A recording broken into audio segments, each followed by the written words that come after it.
It can't be just a black box anymore. And because organizations, the boards and the directors and the C-level, they're on the hook for blindly trusting something that they have no idea about. It just can't happen. Welcome to the Industrial Cybersecurity Insider. In each episode, we dive into the world of industrial cybersecurity. Join us as we cover the latest trends, innovations, and practical insights as we talk with leaders and practitioners across the industry. Gear up and let's get into this week's episode.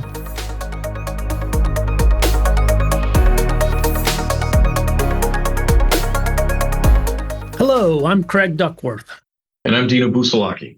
So, Dino, I've seen tons of stuff in the press and the news, a lot of headlines coming at us. Well, I think we should touch on something we touched on earlier was how does the IT organization increase their scope and relationships with organizations that are responsible for the industrial control systems that are being designed and implemented and supported in manufacturing environments. I was talking to a client just the other day, and they have 9 plants. Scattered around the world, but they have 200 plus system integrators. Ouch, it's a lot. 200 external organizations that have access or require access into their manufacturing environments to support them, right? Okay. And the IT guys, the head of the department that was trying to get his arms around this, feels like it's whack-a-mole for them, right? It's like herding cats. And the challenge what they're trying to solve was remote access, right? How do I get consistent, reliable, secure methodology in place to govern remote access in my control systems? And what technologies and tools should I be using? And you and I both know that a lot of the OEMs and system integrators will bring in their own, that they will build into their control system to gain access, completely aside from whatever IT may be thinking or what they're doing, right? Right. That's one of the challenges, right? And then the other is how do you build this village that is required in order to really tackle OT cybersecurity? Well, I think I like the topic. I like where you're going. I think that how can system integrators, you talked about the one client that's got 200 of them across their structure. How can organizations, a CISO, a IT organization leverage their system integrator ecosystem, choose, interview, look at, determine which of those have the wherewithal, the bandwidth, the skill sets to help advise them appropriately on the OT side regarding cyber hygiene and how they can partner together to bring a unified ecosystem and that knowledge share to the CISO that's trying to understand and learn, that's been tasked with understanding and protecting and securing that OT environment.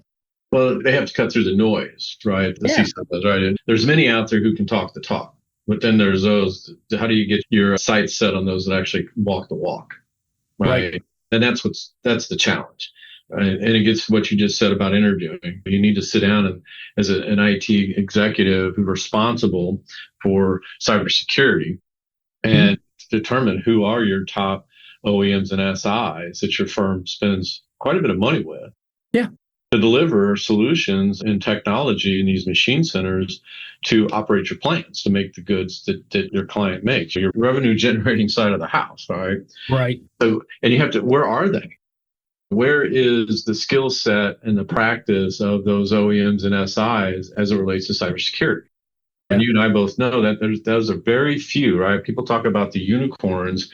Well, you got to get past the unicorns, right? You got to look at it. How do you build a team and relationships with all these players that are involved in the operational side of your manufacturing facility, which is the key piece, getting closer to the operational side. I think that's where a lot of the IT leadership falls short, is they just don't understand the day-to-day stuff that goes on inside their manufacturing facilities. Well, they don't, but they're very adept and very knowledgeable from an IT perspective. They have quarterly or biannual business meetings with the Microsofts, the Ciscos, the Palo Altos, the IT partners that are managing the enterprise, they need to be doing the same things with their OT systems integrators about how can we knowledge share? How are you secure? How are you helping my plant stay productive? What lessons can I learn? Where are you playing in this ecosystem, and what knowledge can you bring me as a CISO?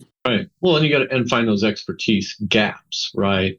Yep. I mean, it's not that OT cybersecurity isn't lacking voices. Right. I would argue that it's lacking qualified ones, right? And so, how do you qualify a partner that has the strategic partnering relationships with these technology companies, and actually works in the industrial environment, right? And knows how to run a plant, how to build the machines that are required to make the goods that that your organization is making, right? Whether it's petrochemical or food and bev or life sciences. Where are those relationships? Get past those expertise gaps, right? That's what's missing. Yeah. You got some systems integrators or some OEM manufacturers in that list of a couple hundred, as you mentioned, that are single focused. They do one particular task. They do it very well, but they don't have a holistic view of the entire ecosystem.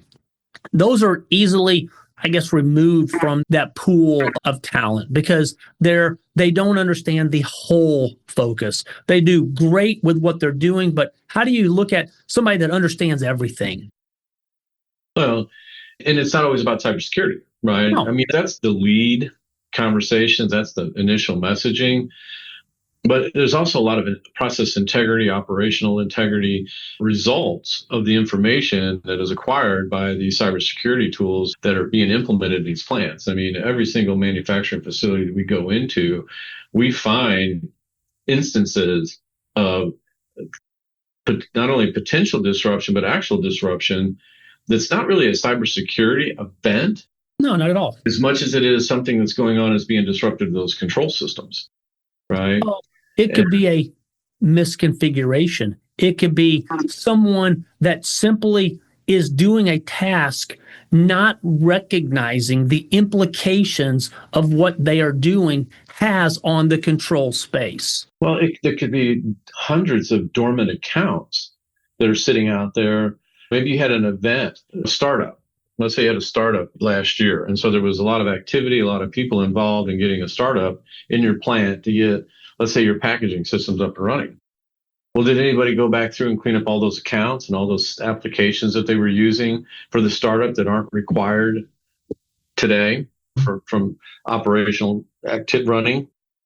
Are you going through and looking for that stuff and removing it? Because we find that's not the case.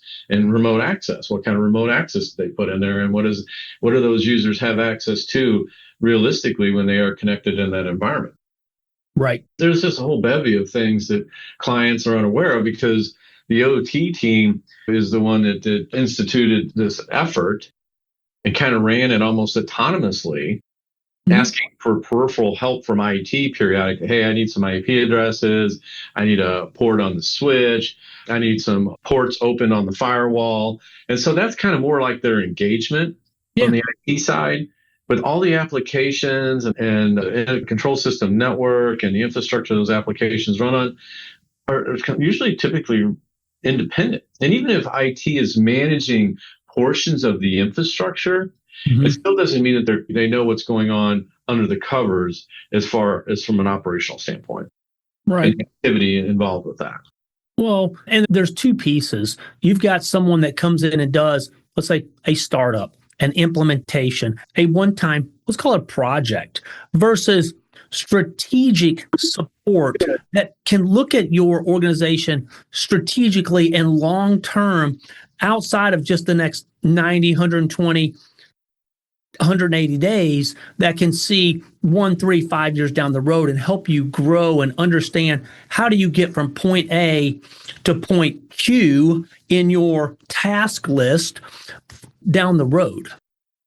Yeah, or good question for an IT executive is how close are you to the plant performance metrics, right? Their OEE, for example, right? Whatever metrics a client's using to manage how well they're reducing unplanned, unscheduled downtime and producing goods.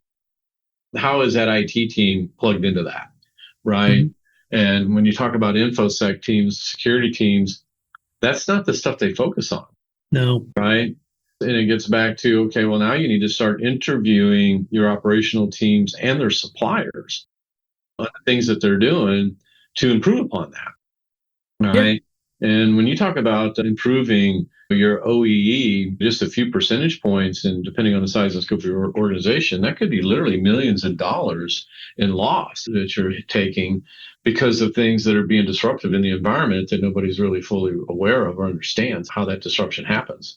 And not that it's because of cybersecurity attacks. I mean, that's obviously one, but then sometimes it's just human error, right? Or just behavior, or just the way that they do things, right? And it might need to change. And if you're not in there really investigating and researching and have that knowledge and the expertise, it gets back to there's many out there that can talk the talk, but then there's the walk, meaning I know exactly how this plant runs. I know what those machines do. I know what their uptime should be. I know that what should be on this network versus what should not be on this network, right?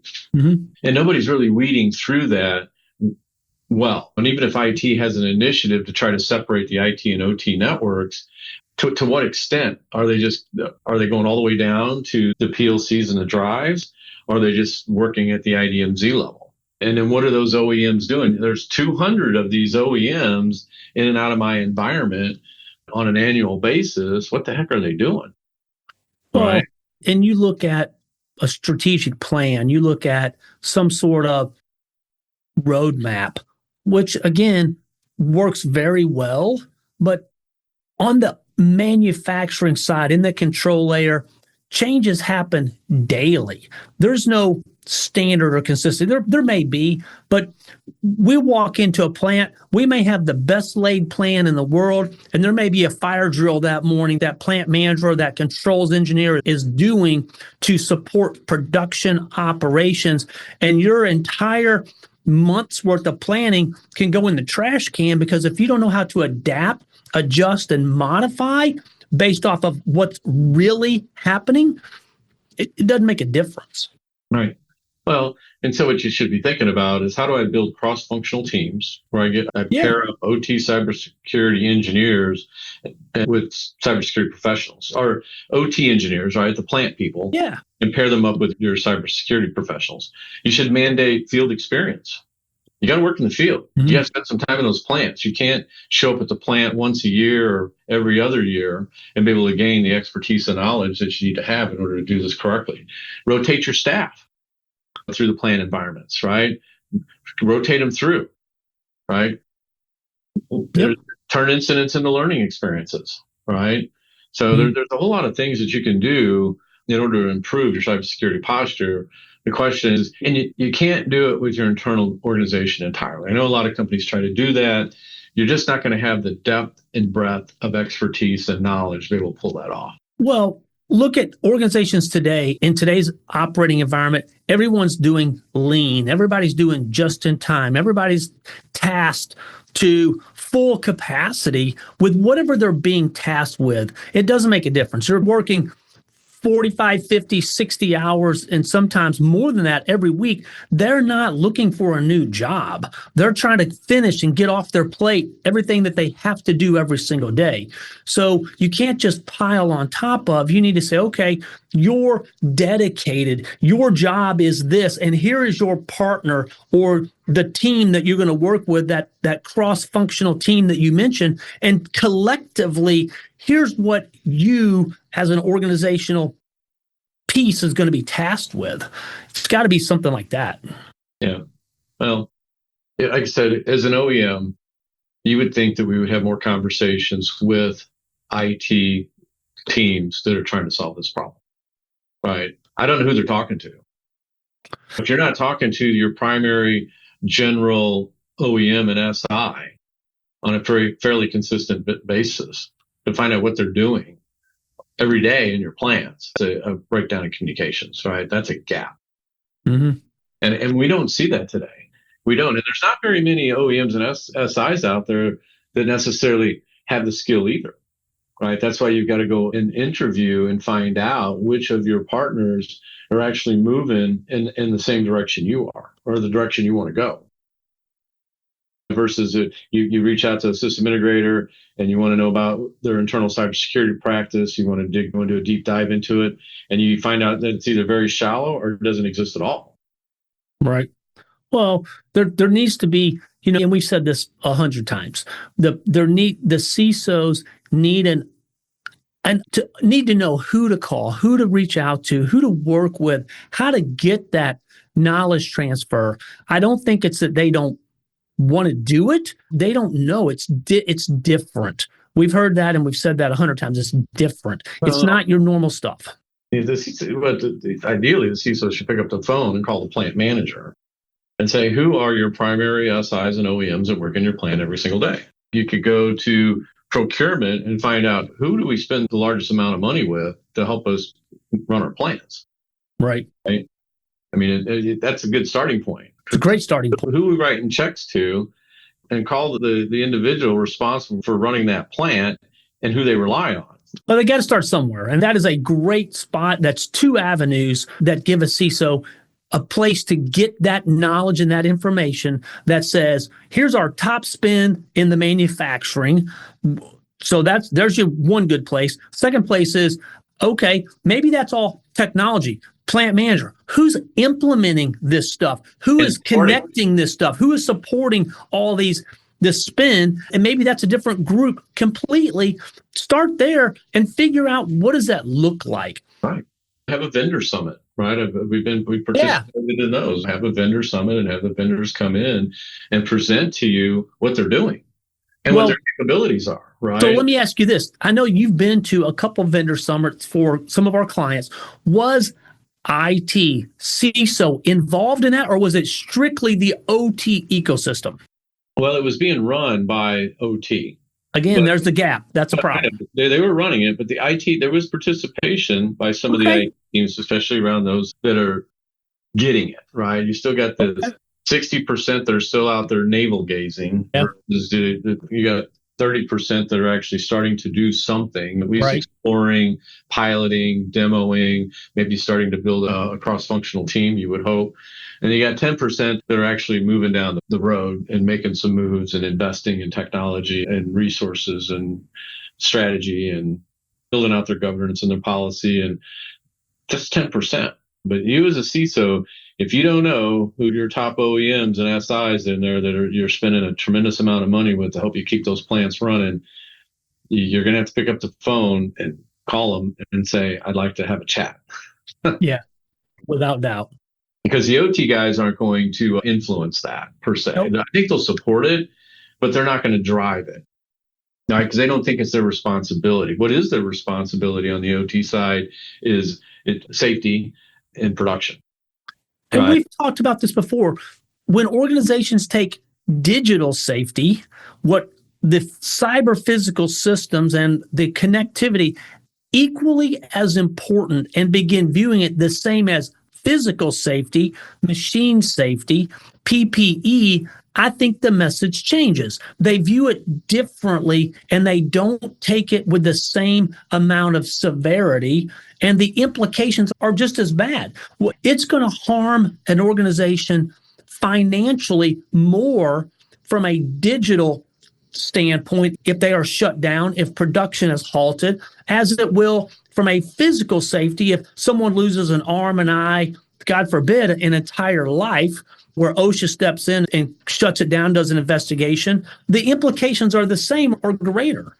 That's the trust but verify, right? Because even the folks that you have working at it, how do you validate the work that they're doing, right? If you're not reducing these gaps between the IT and the OT organization, and then understand that there's a huge part of that OT ecosystem out there that you're going to have to get your arms around, right? Well, and there are processes and controls that, let's call them savvy, or let's call them knowledgeable systems integrators can help you understand what will affect production and what will not affect production. How do I maximize my spend, my dollars that are allocated to this plant?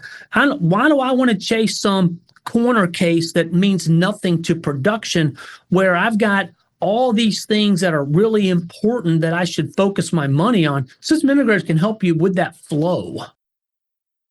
Yeah. Ideally, they would, right? I mean, they should be able to tell you what you can and can't, what you can get away with and what you can't get away with.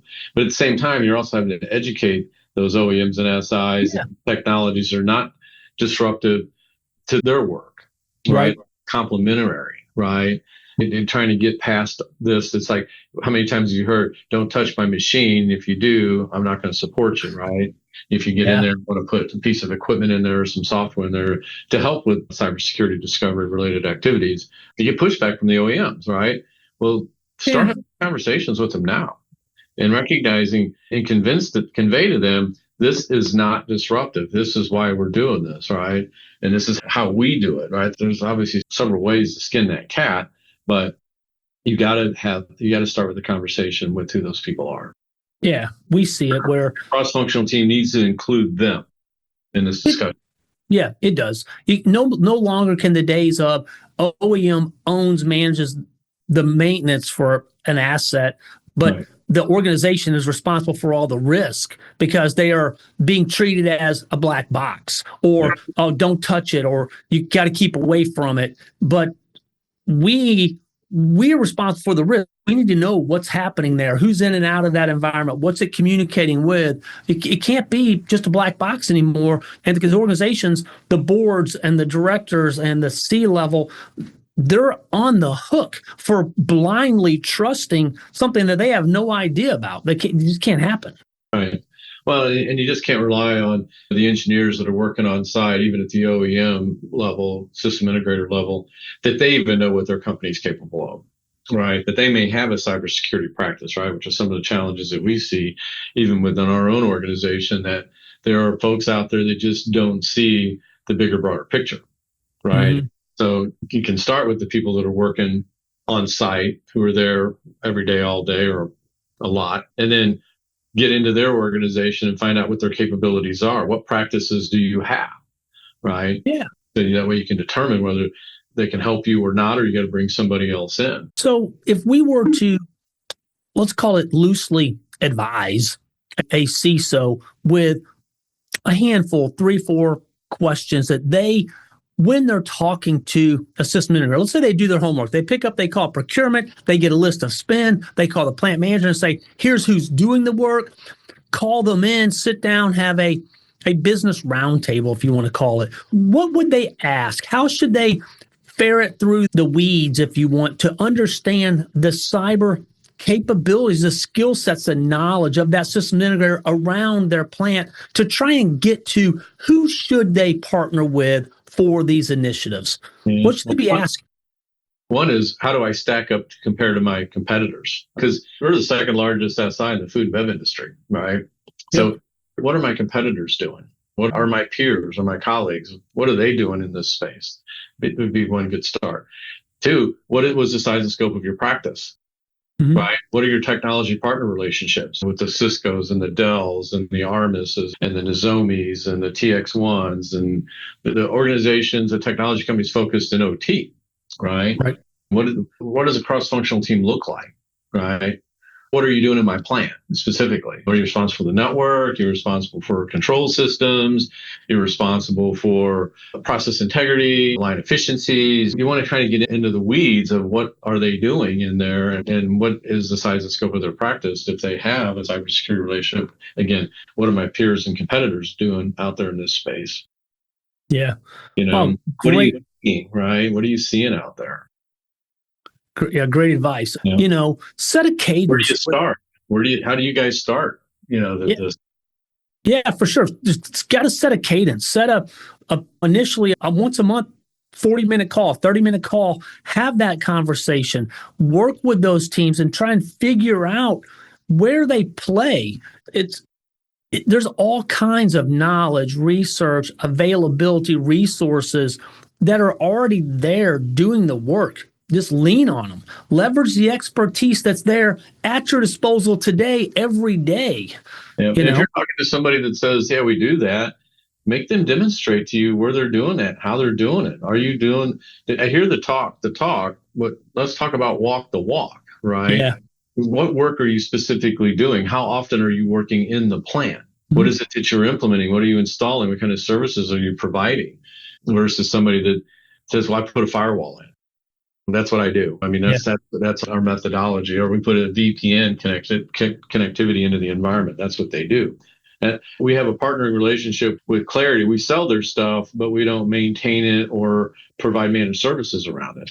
Yep. You want to, where are their weaknesses and their strengths? And CISOs know what to look for when they talk to it. It's like talking to any other vendor if they were going after a network refresh, for example. They would know what to ask and what to look for and who to talk to. It's the same conversation. It's just a different group of people. Yeah. There'll be red flags that are similarities that you'll be able to determine and sniff out the walk versus the true boots on the ground, rubber meets the road, walk the walk environment. And then you want your OT people to participate so they can help validate some of this conversation, right? So you want to both ends, get back to that cross-functional team. So don't try to just do it by yourself, independent with an SI. You want the input from the people that work, that they rely on, that they feel are credible and accountable. Yeah, no, I think that's some great advice. I think this is a very timely, relevant conversation that I would say at minimum 60%, based off of what Gardner's saying, 60% of organizations, they need to be hearing this. Yeah. They need to listen to this. They need to understand. They need to they need to listen to the other podcasts, the advice that we're providing, and really start this path. And it shocks me that Gardner stat that you threw out earlier, where 60% of organizations are just navel gazing and 30% have begun something, regardless of what that is, and 10% are really on the path or making progress in a crawl, walk, run fashion. You got 10% that are running, 30% that are walking, and 60% which are not even crawling, really. They're doing nothing. I'm surprised in the last 5 years that stat hasn't changed, and we haven't seen it. But again, organizations, you got to start. You got to pull your head out of the sand. Yeah. Well, and it gets back to the expertise and the gap between IT and OT. Yep. We still see it. It's prevalent on the OT side, both internally and externally to the organization. And so you have to really get to the know with them. Right. We'll help any organization that's out there. If you're not getting the support you need internally from your own systems integrators, call us, we'll help you. You know, we can bring you that support, that guidance, the knowledge. It's there, it's available. Right. And also, if you do get to the OT side as an IT leader coming in to find out what they can know, listen to them. If you think that you have a tool that you've picked that works in the OT space, you need to validate that with them. Don't just say, hey, we got an OT tool, so we're good. Do you have the best tool? Are you even implementing it correctly? Is your scope as broad and as visible as you'd like for it to be? Here's some other tools and technologies that we use in this space that you're not using. And here's the reason why we use these tools, because we have clients that can't provide the data that we need in order to work in a safe, secure manner in their plants. So organizations that have the chops, they're bringing in their own tools.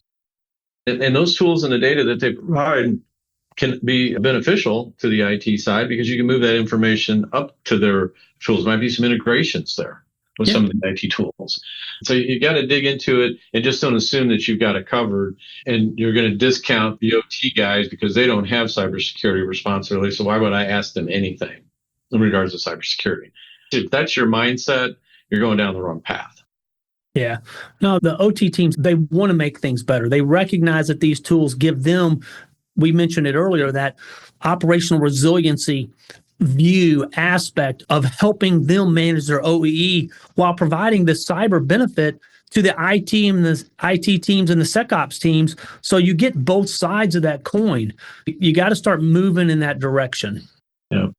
So, and you've all great. been hit more. If you many you may not even know it. You may have malware in your environment or malicious activity going on and be completely unaware. We come across that. I know stats out there that 50% of orgs were breached in 2024. Those are the people that tell you. Oh yeah, for sure. Or that know. And then there's many that don't know. The number is probably more like in the 90s. Yeah. As far as breaches go versus 50%. Great conversation, Dino. I'm hoping that organizations will take this advice, continue to follow us, look for additional podcasts coming out. Look at your own internal resources. They're there. The data is available. Use it. It's at your fingertips or available at someone's fingertips. Leverage us if you need to. Thanks for tuning in to the Industrial Cybersecurity Insider. To stay up to date with our latest episodes, be sure to click the follow or subscribe button now.